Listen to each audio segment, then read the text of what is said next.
Hello.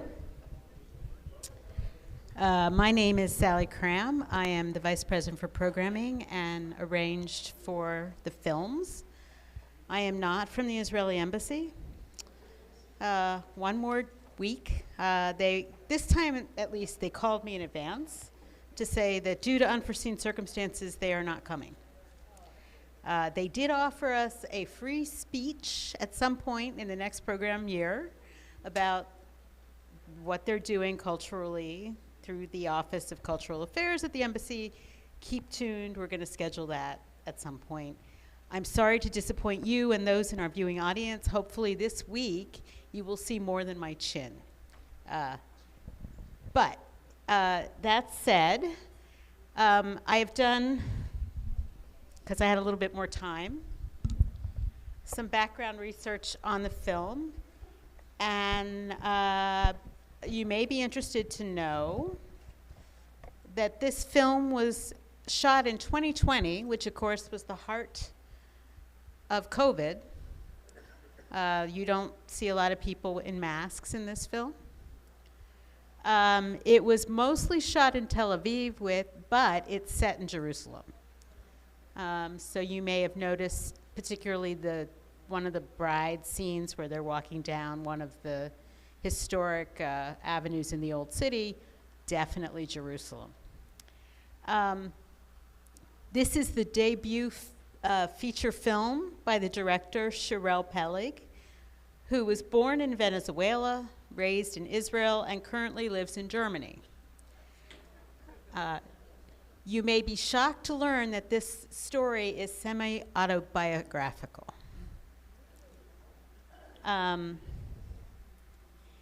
And one other factoid, and then I'll turn it over to you for questions. I don't know if this is the entire budget, but it was partially funded by the Israeli Film Fund, it was partially funded by the German Film Fund, and it was partially funded by a third film fund to the tune of 250,000 euros. So in the United States, that would get you a 30-second commercial, maybe not even that. But Israeli films, I guess, can be made much more cheaply. And that being said, our two lovely assistants this evening, Damon Ehrlich and Neil Cram, will be walking around microphones if you have questions. I've also asked the viewing audience, if you have questions, to text them to me at my phone, and I'll see if we have any of those. So was there anyone who had a question to begin or a comment about the film? Sarah Harris, and please put the microphone as close to your mouth as possible. Does this so thing that we work? can hear you. Oh yeah, this thing works. And stand up if you can, because that'll make it easier for people to hear. Okay, you don't, all right. Thank you, Sarah. The father of the young... Close, okay. close. The father of the young lady, the Israeli, the American father. Who is he? The American actor playing the father is a gentleman named John Carroll Lynch. He's very familiar. He's been in many things. Most recently, it was a television series called Big Sky. And he's the psycho twin brothers killer character. I think he was getting pretty psycho in that as well. Yeah, at the risk of being culturally non-sensitive, yeah, psycho seems to be his thing. My husband noticed that there's no way that those two people have children that look as Jewish as their children look. Well, as Israeli. Or as Israeli, I'm sorry, as Israeli as their children look. I also don't think they should have spoken English with an American accent, having an American father. Just like my brother and his kids and all their friends, all the kids speak English with an American accent or no accent.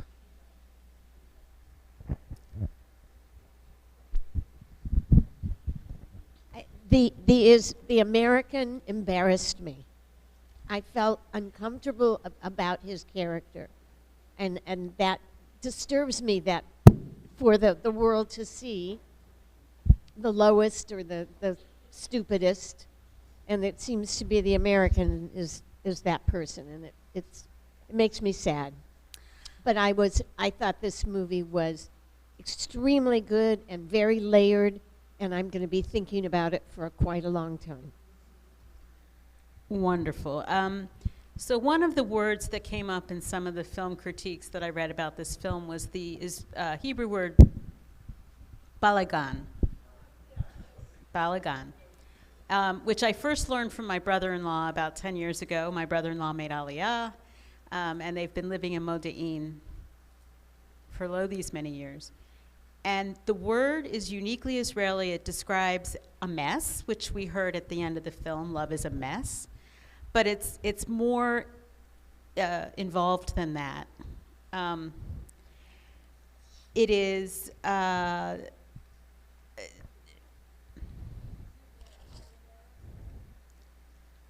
well, the word baligan means drama follows me everywhere.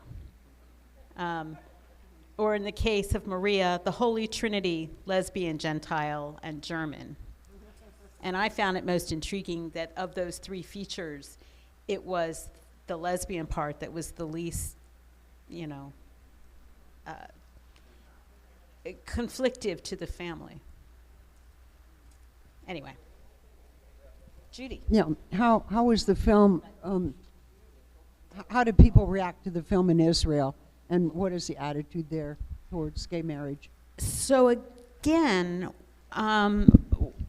many of the films the films we saw this year for sure are aimed at international film festival audiences.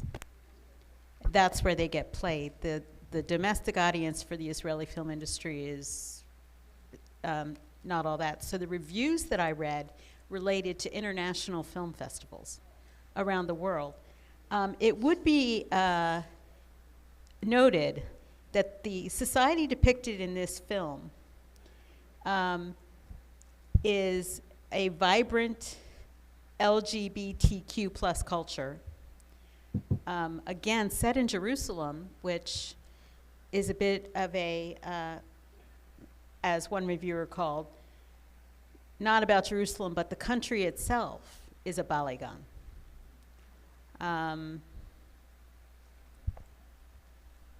Okay, we're going to go here, and then we're going to go here. As soon as Damon gets the microphone to this side. I think the movie was ultimately about love. It was love between these two young women who were able to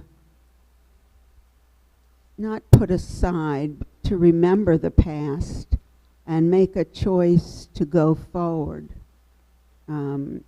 with the love that they felt. And I think love is healing, and it is present whether the object of your love is present or whether it's ethereal. So everyone who perished and everyone who suffered, I think the movie still is about love of them as well. Yes, thanks. It was noted that this is your classic rom-com. Breakup, makeup, and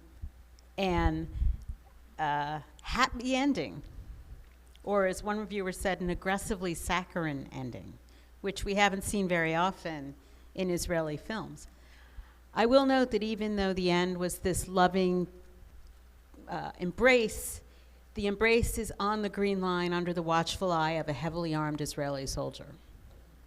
So not everything is all sweetness and light, although love has indeed conquered all. Yeah, I would add that. Is this turned on? Yeah. Okay.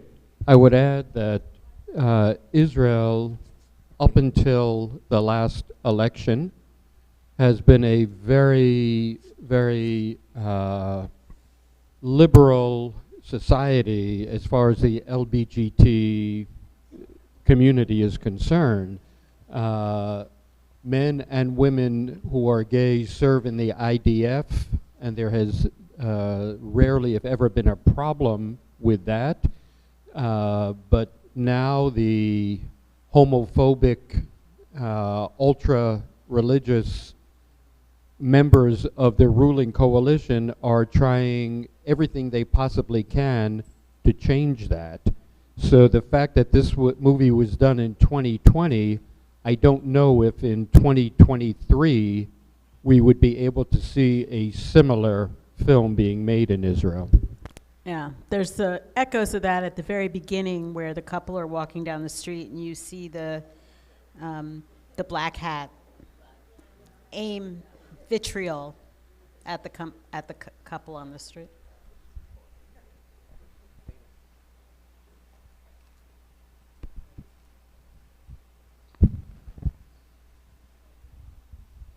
One of the interesting things that I felt watching this movie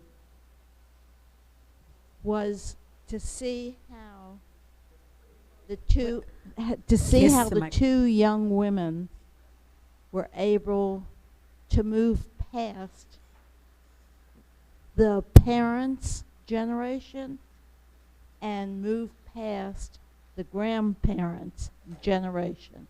It was interesting to see that they were able to transcend and be more accepting.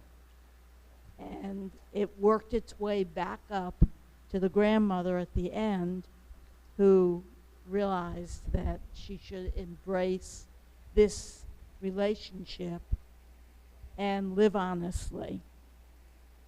And I found another very interesting thing as far as the denial that, you know, her grandparents were farmers and they, you know, had no relationship Kiss to the the microphone. world. Hmm? We can't hear you. You have to put the microphone closer. I'm sorry. Is this better? Okay.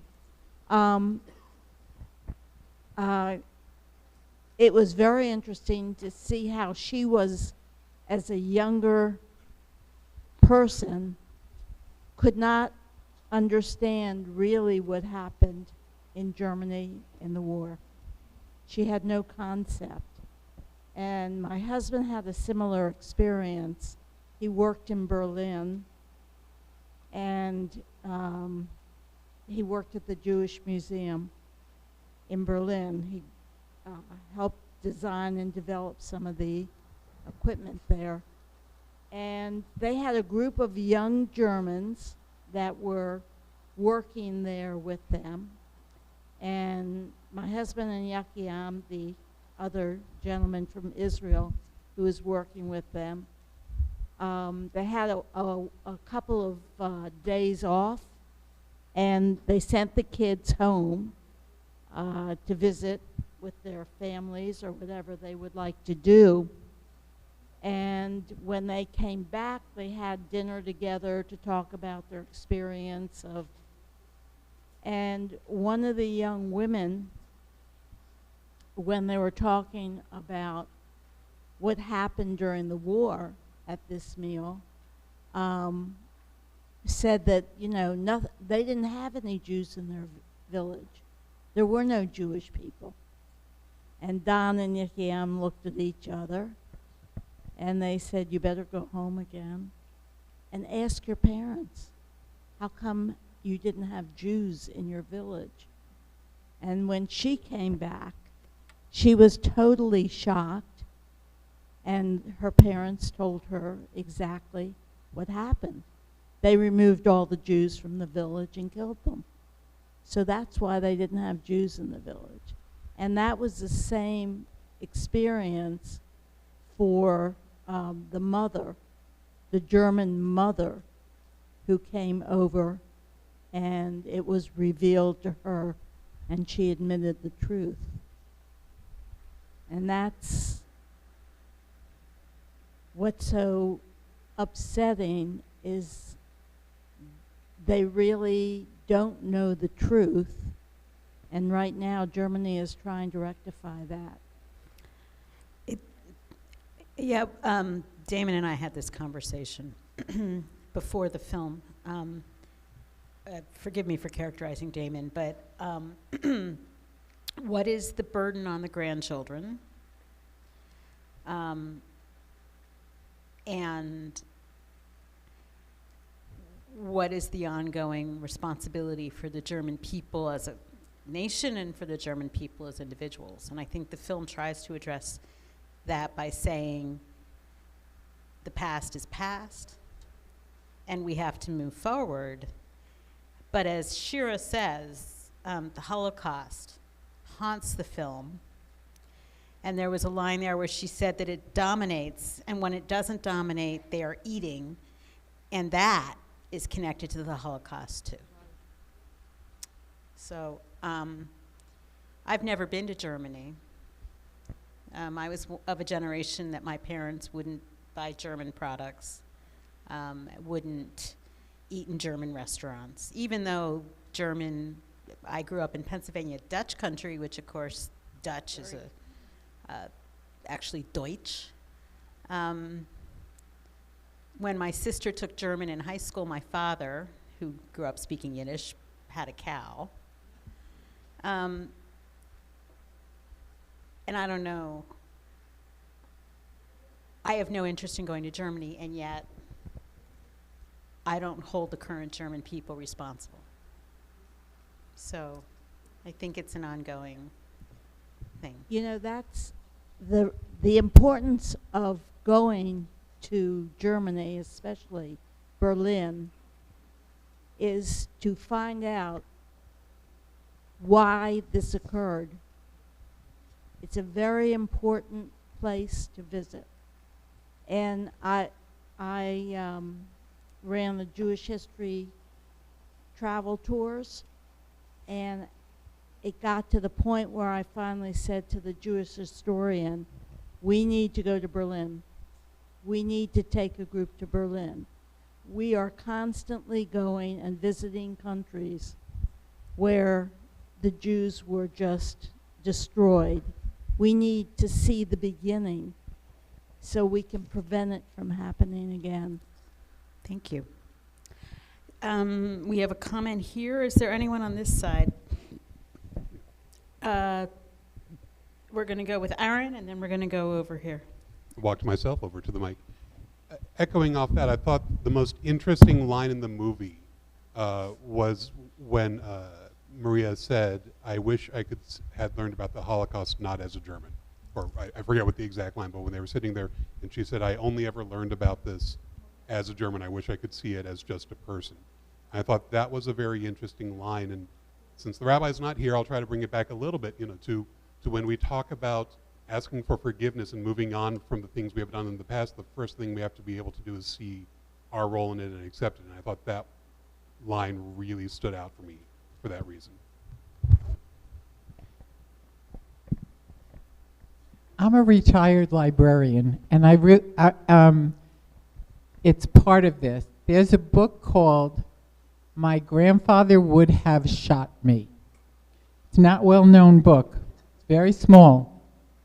I found it in a bookstore. It's written by a young woman, she might be old by now for all I know, who was adopted by a German family. I'm trying to think this. Her parents were not great. She's black. Her father was African, her mother was German. She grew up. She went to Israel when she was a teenager, studied art. She found out in her 30s that her grandfather was the head of the, if you remember the Steven Spielberg movie, the commandant of the camp who was shooting Jews for fun. That was her grandfather. She found out about that in her 30s. She had friends in Israel because she had gone to Betzalel. And she felt obligated to tell them at some point. And she had to deal with it. So the book is part her story and her dealing with a psychologist who helped her deal with that. So if you ever get a chance, it's a small book, it's not well known. My grandfather would have shot me.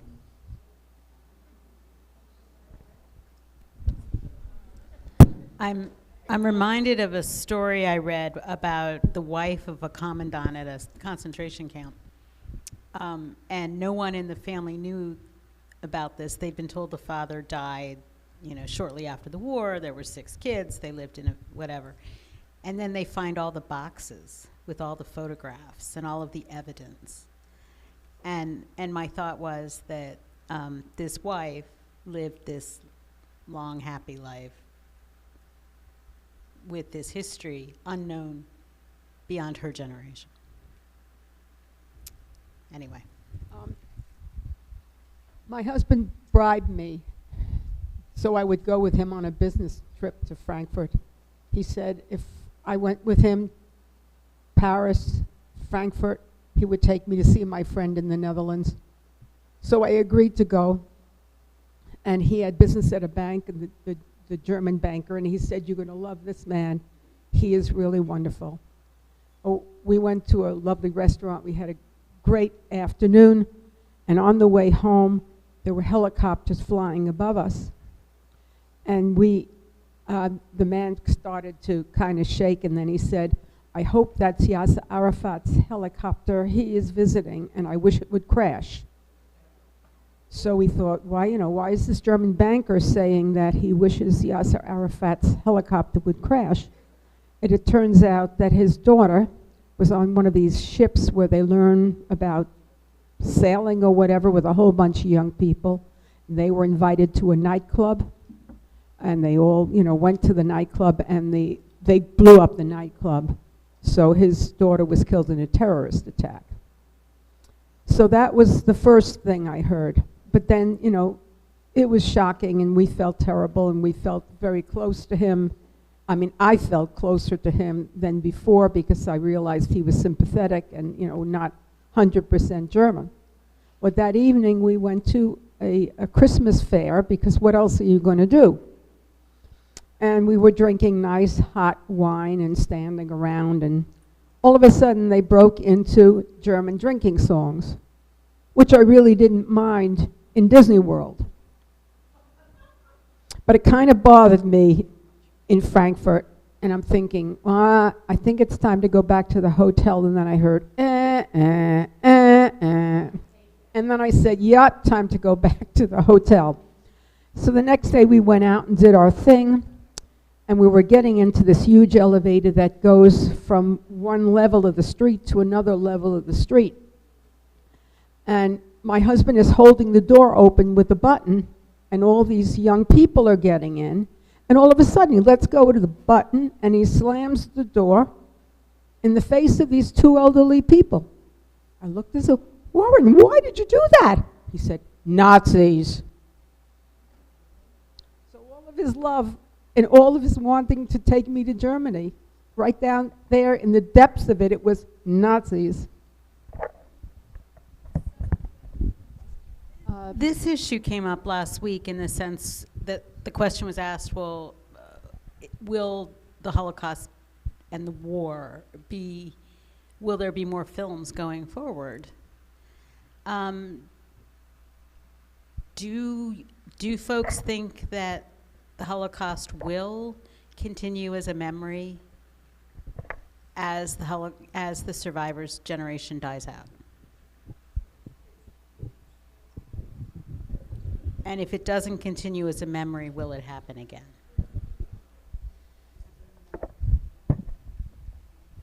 The answer to your first question, to your question is, I think it will continue, but only as we teach current generations. Now, Warren Weinstein, I guess, had something in common with my late husband, David Harris, because he came home one night in 1987 and he said, "I have to go to Germany." work with the European space community. Will you go with me?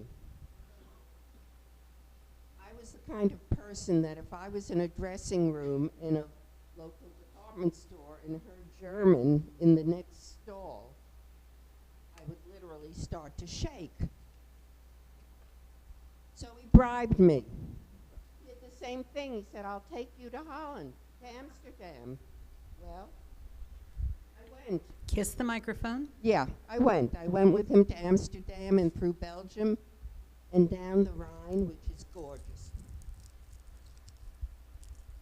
I can't blame a young generation. It was a good trip. It took away some of my ghosts. But I couldn't help looking at the elderly ladies standing on the corner waiting for the bus with their shopping bags to go to the nearest town, which was Darmstadt, which, by the way, was completely leveled by the Allies. Their mall looks like Wheaton Plaza. I couldn't blame the younger generation. I don't see sins visited on people. But we went for a ride. We went for a ride on the Rhine, and it was wine season. It was Oktoberfest. And we were on the boat. You can go up and you can get off at a little town, which is charming, and you can come back down, and it's beautiful, and they play the Lorelei, and there was a German man of an age on this boat who obviously spoke very good English, and there were a bunch of Japanese college kids touring. And the Japanese man walked over to one of the Japanese young women and said, you know, when one of your people, was loud, he was very loud, one of your people marries one of our people, the children always look like your people. You must have very strong blood. Well, my husband's lucky that he didn't get an injury from me because I was squeezing his thigh so hard. I felt like taking that man. Dumping him. So what can we do? It's always with us. I grew up during a war. I remember my uncles going to war. I remember blackout curtains. I lived on the Atlantic. I remember the day the war ended. So I think it just goes on with us. We can't. How can you forget it? We have to remember it. And the Germans are doing a better job, by the way, than a lot of countries, teaching about the Holocaust openly. Unlike a country that is their neighbor, and I'm going to say it, I don't care if anyone gets offended, Austria, which had the banners ready the day they marched into Vienna. They had everything ready. They don't talk about it. They had nothing to do with anything, Austria. Thank you, Sarah. So what I find interesting about this discussion so far is the film was actually a comedy. And yet we've been really talking about as heavy a topic, as heavy subjects this week as we did last week, where we had a film about, exerting revenge against Germany because of the Holocaust. Cool. So I'll bring up something different. One of the things that I liked about this film, aside from the obvious two girls kissing, is that I thought the subtitles finally were easy to read. So many films we've seen in the past have had subtitles where if you had a lighter background, it was hard to read the subtitles. And I was always like, well, why don't they just put the subtitles in white with a black outline? And that's exactly what they did here. And I found them so much easier to read. I didn't have any problems at all. I will note again that this film was predominantly marketed at international film festivals. And the combination, I mean, there are probably millions of people in the world that speak German, Arabic, English, and Hebrew. But because the film has 4 different languages, I think that the focus on the subtitles, well, and the director herself was born in Venezuela, so she probably speaks Spanish. She was probably more focused on making sure that the audience could read the subtitles. Whereas with some of our earlier Israeli films, it seems like the subtitles were an afterthought.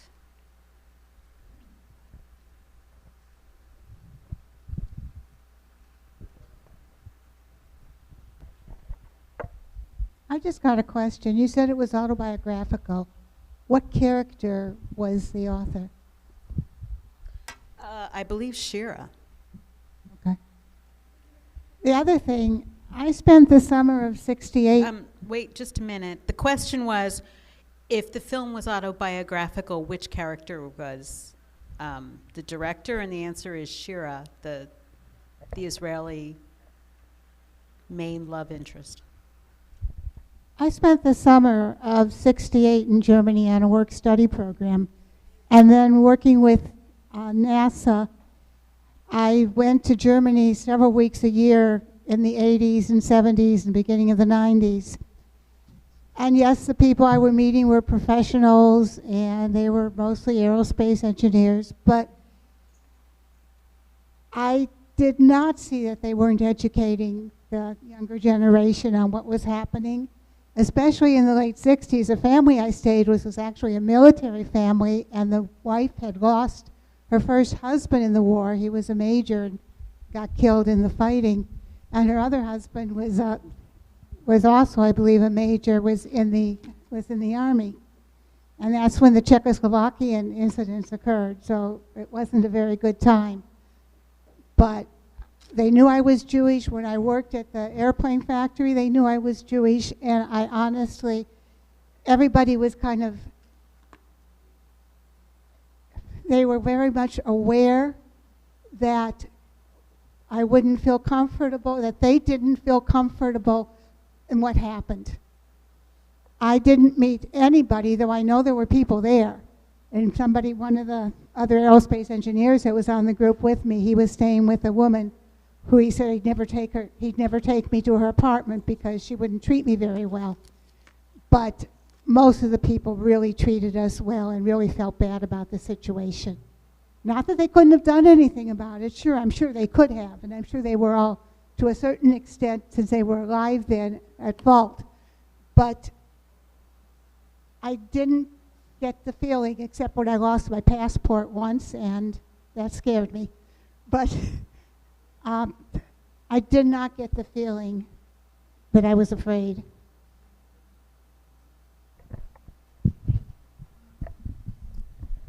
Thank you. Sally? Jim? I think one of the strong messages of the film is the power of love to overcome what could be, in other circumstances, barriers or conflict inducing items that could act as a barrier. I think that the power of love has a huge part, not only in the film, but a message even beyond the film. When we think of political differences, we look at somebody and we say, oh, they think totally different than us. But there may be something about that person that still draws you to them, despite whatever differences they may see the lens of, whatever lens they see the world through. There may be something else that is more powerful, and that's love. You may still love that person even though they have differences.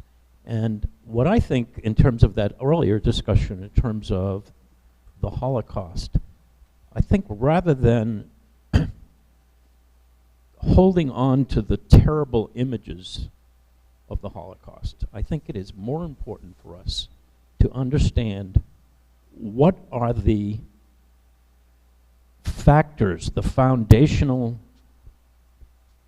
items that are critical to keeping us from having history repeat itself, whether it's freedom of the press, whether it's suppression of the restraint that comes from the judicial system in countries and kind of taking that away, consolidation of power in the executive branch and, you know, not doing anything to keep that from happening, where there's terrible authoritarian influence in a country. We have some of this going on in our own country, right here, which are the seeds, unfortunately, of fascism. If we look at history, it's repeating itself in many parts of the world. In Hungary, it's repeating itself.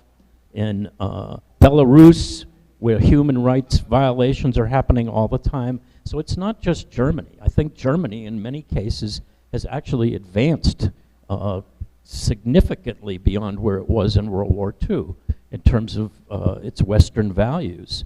While there are pockets of neo-Nazis within Germany today, it's way beyond countries like Hungary or Belarus in terms of its honoring of human rights. So I think just being sensitive to those things that can cause another Holocaust to repeat itself is something I think we need to be mindful. Our own country, we have Nazis, and no one stands up and says anything. I mean, it's very frightening. Yeah. Thank you. Maxine. Well, hearing the news of yesterday and today, with all the things that are going on in Florida, I kept thinking about the Holocaust deniers. And how far away is Florida denying that we had slavery in this country, that we repress people, that we enslave people? You know, we banned books, now the book ban, and all of these things, if individually, put them all together, and there's such a, I mean, is there going to be a book burning in the flea market? I mean, you know, I'm being facetious, but how far away are we from that? You know, so it's a scary time. And we maybe, it's ironic to say, but maybe we need to look at Germany as a model of a country who is acknowledging its past. Thank you, Maxine. As people begin to gather their things to leave, I just want to take this opportunity to thank all our volunteers, which we named before the film, but also our sponsors, Bruce Golden and Anonymous, who, with their generous donations, made this evening possible for no fee, no ticket. So thank them both.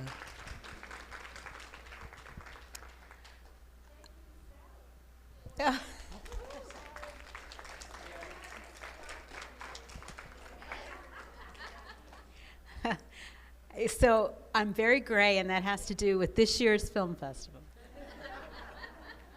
Oh, so I wanted to kind of expand on something that Jimmy said and tie it to another movie. Jimmy talked about the power of love. As some of you may know, that was a Huey Lewis song, and it was featured in the movie Back to the Future. Thank you. I will, one last production observation about this film. The soundtrack was original, which you so often hear soundtracks for most movies. They're Motown or, you know, something that was released in the 80s. And so to hear, I noticed the soundtrack. If I get a copy of it, it'll be in the Tikvat Israel library alongside, we're waiting the 2 DVDs. I know, old technology, but for this week's Film and Last, and then those will also be available at the Tikvat Israel library as well. The film may be available on Netflix.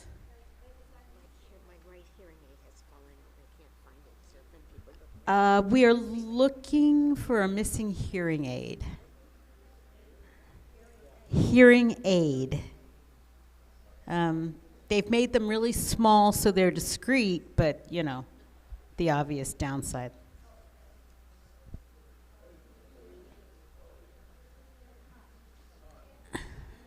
Were there any other questions?